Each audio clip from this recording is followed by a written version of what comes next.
नमस्कार, मैं उर्वशी स्वागत करती हूँ आपका अंक प्रभा के एक और नए एपिसोड में। कैसा होने वाला है इस सप्ताह का हाल, जानेंगे हमारे देश के जाने माने अंक ज्योतिषी और बॉडी लैंग्वेज विशेषज्ञ डॉक्टर कुमार गणेश 369 से। बहुत बहुत स्वागत है आपका हमारे स्टूडियो में। जय श्री राम। सबसे पहले तो हमारी कृपा त्रयी परम पूज्य गुरुदेव देवराहा बाबा, माँ बगलामुखी और घोटे वाले को प्रणाम। जय जीवन माता। तो कैसे हैं इस सप्ताह के अंक? जी बिल्कुल, सप्ताह का आरंभ हो रहा है 17 जनवरी से। यहाँ मूलांक 8 है और भाग्यांक 5। इन दोनों की जो युति है अंक 5 और 8 की, वो अस्थिरता सूचक है। और सप्ताह का जो समापन हो रहा है ना, वो है 23 जनवरी को। तो यहाँ पर मूलांक 5 और भाग्यांक 2। अब देखने वाली बात है कि ये जो युति है ये भी परस्पर विरोधी अंकों की युति है। मायने ये हुआ कि पूरा का पूरा जो सप्ताह है वो एक तो अस्थिरता युति और दूसरे पारस्परिक विरोधी युति, इनके बीच फंसा है। नतीजा ये है कि चूंकि 2 का अंक समाज का भी होता है ना, तो इस सप्ताह भारत के राष्ट्रीय संदर्भों की बात करें तो सामाजिक वातावरण में अस्थिरता बढ़ेगी।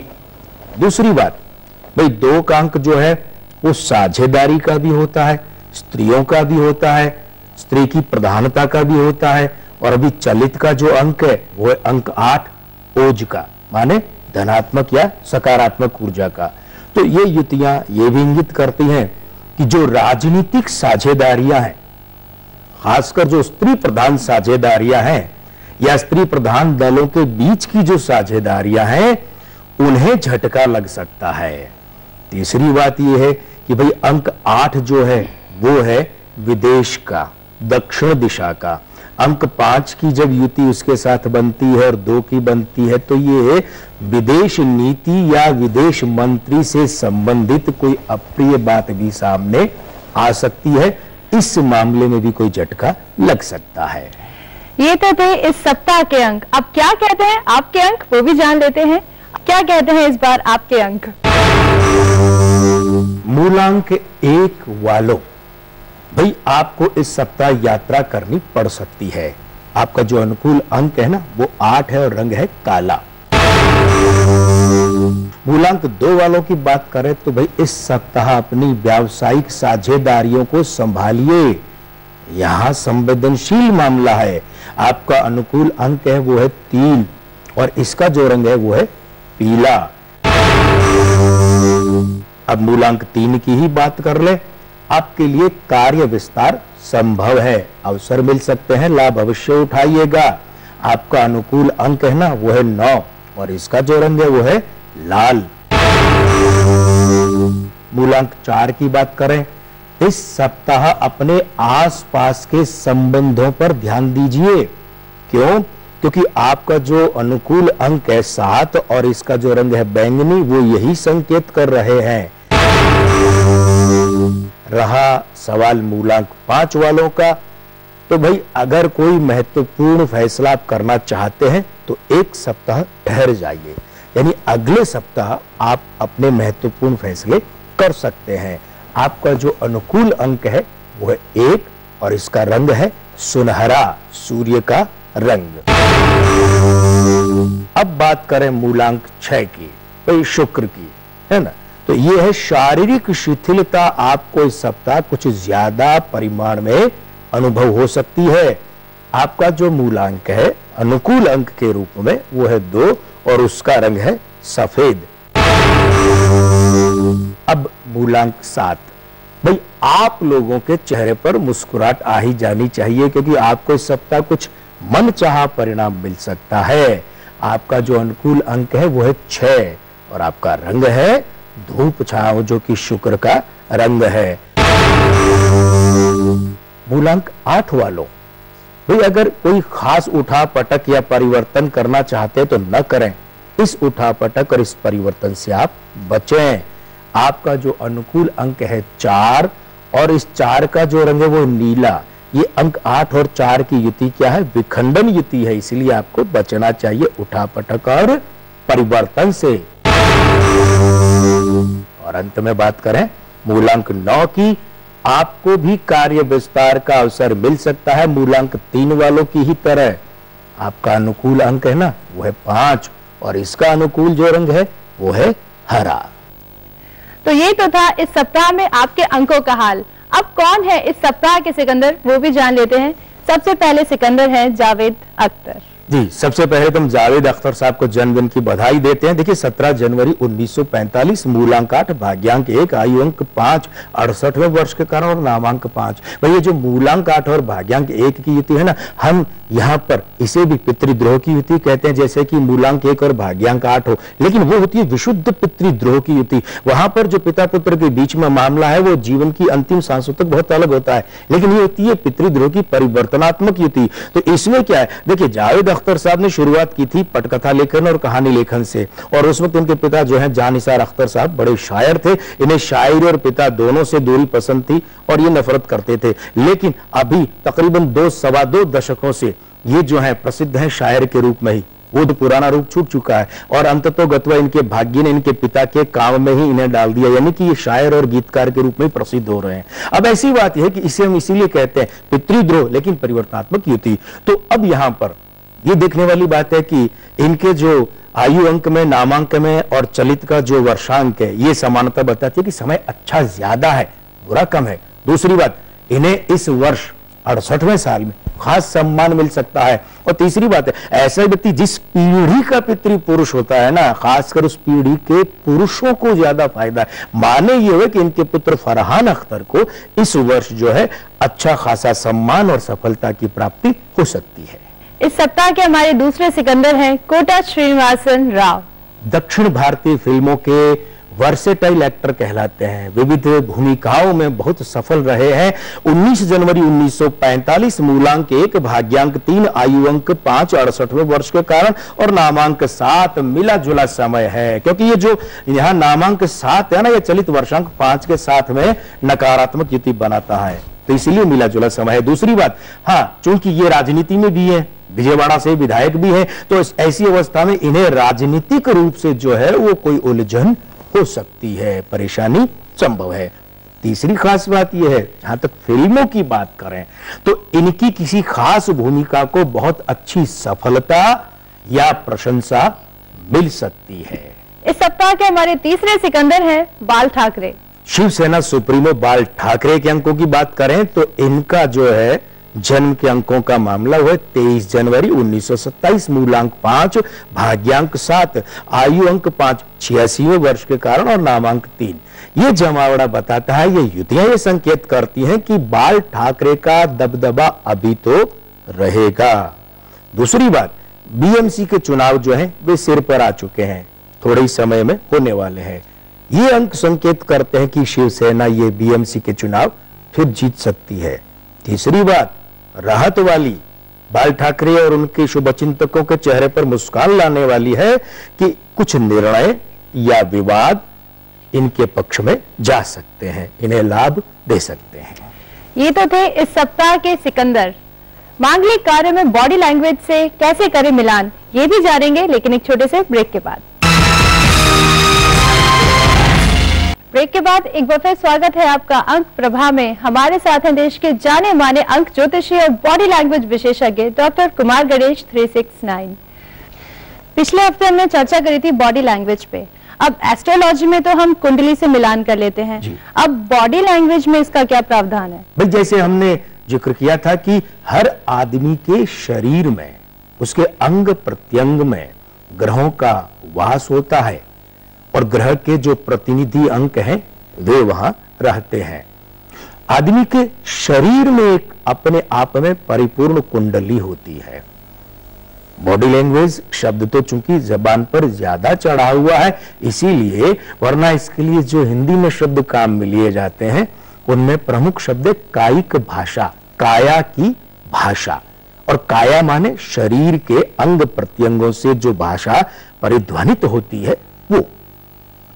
अब ऐसे में क्या होता है कि मांगलिक कार्यों में सबसे बड़ी बात तो जो है वो है शादी के लिए मिलान की। तो हम इसी प्रसंग की बात करें। मान लीजिए कि जैसे एक लड़के की फोटो और एक लड़की की फोटो हमें उपलब्ध करवाई गई है। यहां जब हम फोटो की बात करें तो मात्र एक फोटो से काम नहीं चलता है। यहां पर जो है, जो लड़के और लड़की की मिलान की बात करनी होती है तो उनका हमें एक फोटो तो चाहिए कंधे तक का, सिर से कंधे तक। दूसरा फोटो हमें चाहिए सिर से लेकर के सीने तक का, जो प्राय पासपोर्ट साइज का फोटो होता है ना वो। तीसरा हमें चाहिए सिर से लेकर कमर तक का, जहां बेल्ट बांधते हैं वहां तक का। चौथा फोटो हमें चाहिए सिर से लेकर पांव तक, आपाद मस्तक, पूरे शरीर का। ये चारों फोटो चाहिए सामने से, एक फोटो चाहिए किनारे से, साइड से, और वो किसका?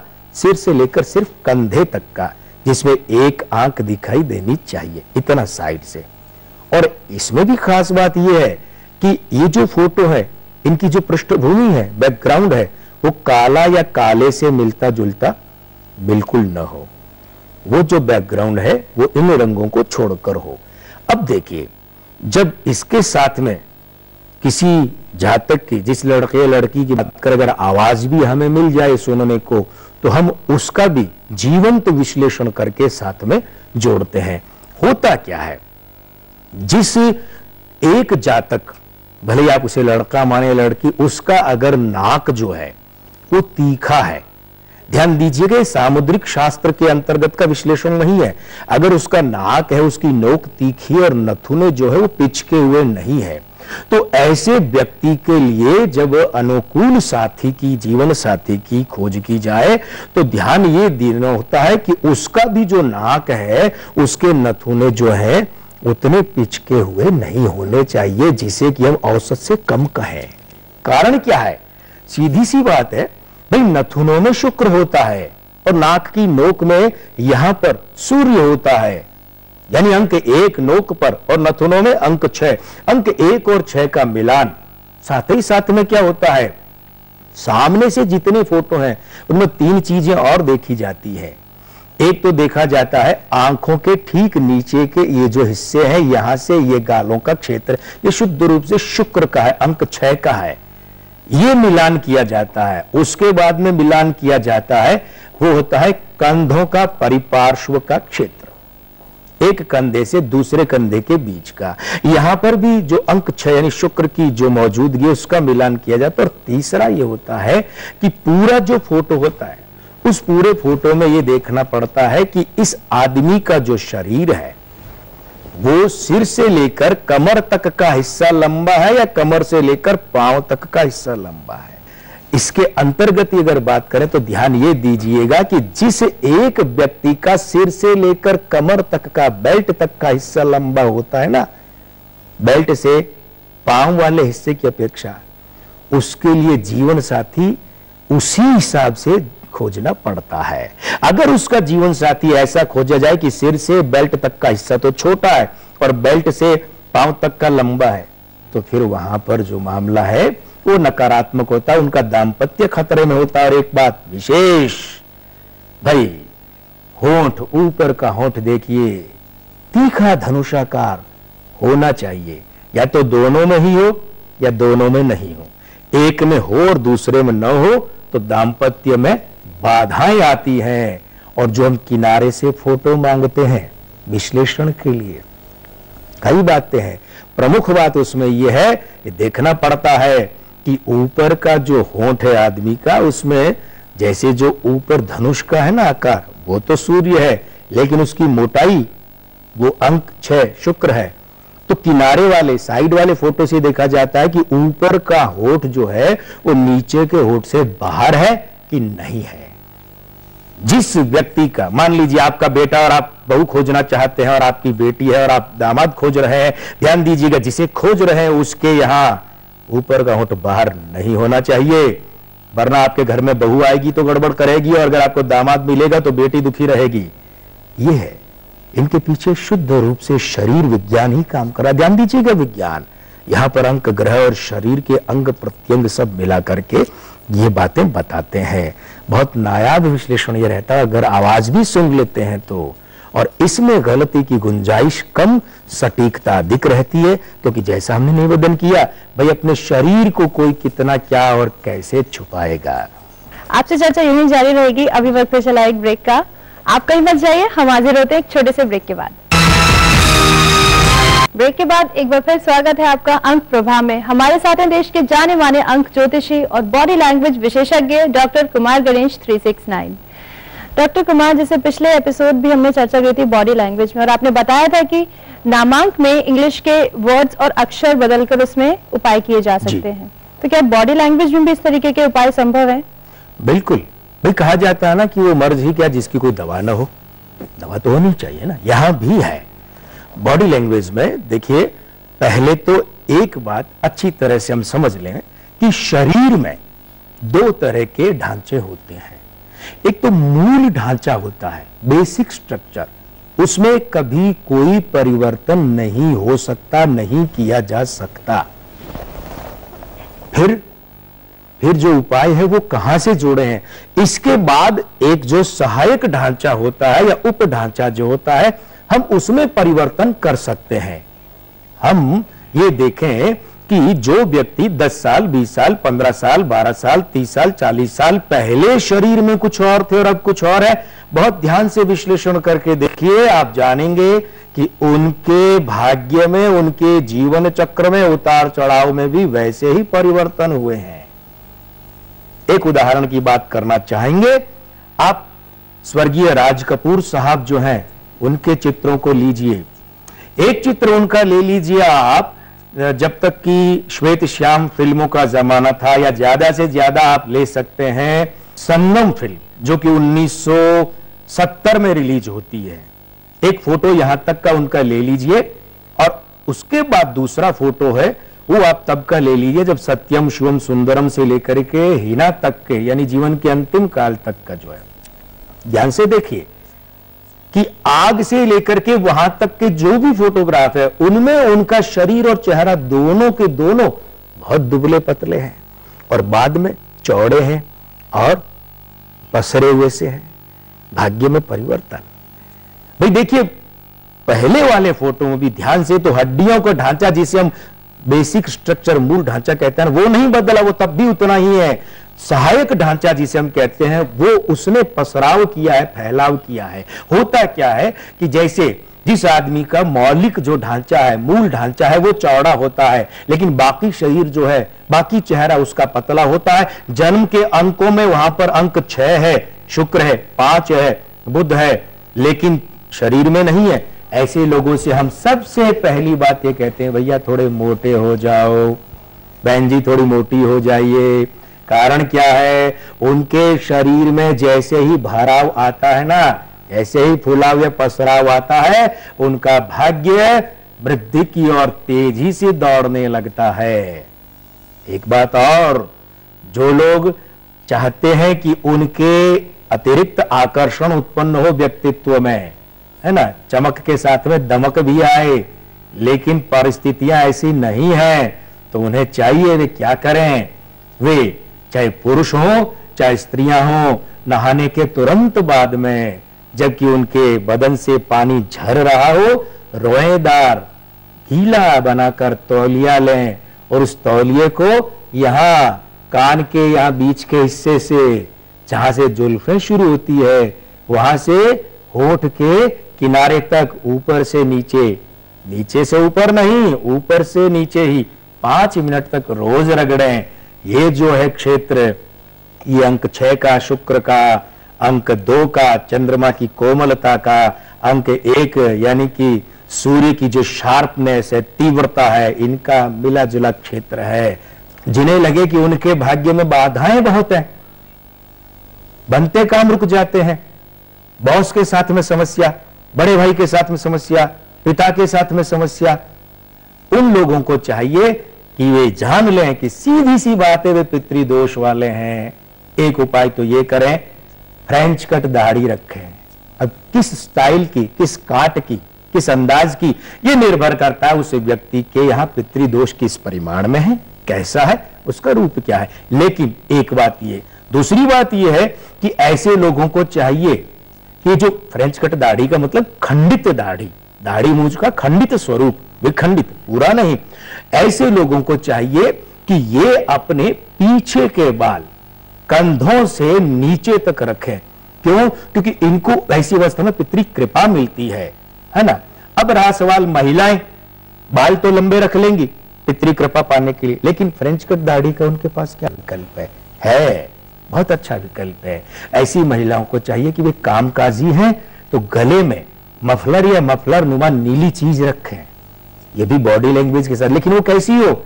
वो यहाँ छूती हुई स्पर्श करती होनी चाहिए। तो जाना आपने, असंभव कुछ भी नहीं, जरूरत है तो बस सिर्फ एक कोशिश करने की। चलते चलते आप हमारे दर्शकों को क्या कहना चाहेंगे? 21 जनवरी से 20 फरवरी की अवधि में जन्मे लोगों, आपका जीवन आकस्मिकता प्रधान रहता है और कोई भी निर्णय करने से पहले पर्याप्त समय ले, गर्म लोहे पर चोट कभी न करें। खास बात यह कि अपनी योजना पूरी तरह से गोपनीय रखें। बहुत बहुत धन्यवाद आपको, बहुत ही महत्वपूर्ण जानकारी आपने हमारे दर्शकों को दी। आज के आनंद की जय, जय श्री राम। आपको कैसा लगा हमारा ये एपिसोड, हमें जरूर बताइए। इसके लिए आप हमें कॉल कर सकते हैं हमारे टोल फ्री नंबर पर। हमारा नंबर है 186142445512। अगर आपकी भी है कुछ समस्या तो आप हमें ईमेल कर सकते हैं इस ईमेल एड्रेस पर। हमारा ईमेल आईडी है ankprabha@gmail.com। आप चाहें तो हमें खत भी लिख सकते हैं। हमारा पता है अंकप्रभा ETV 5/96A, भवानी सिंह लेन, भवानी सिंह रोड, सी स्कीम, जयपुर। अब अगले एपिसोड तक के लिए मुझे और मेरी पूरी टीम को दे इजाजत। नमस्कार।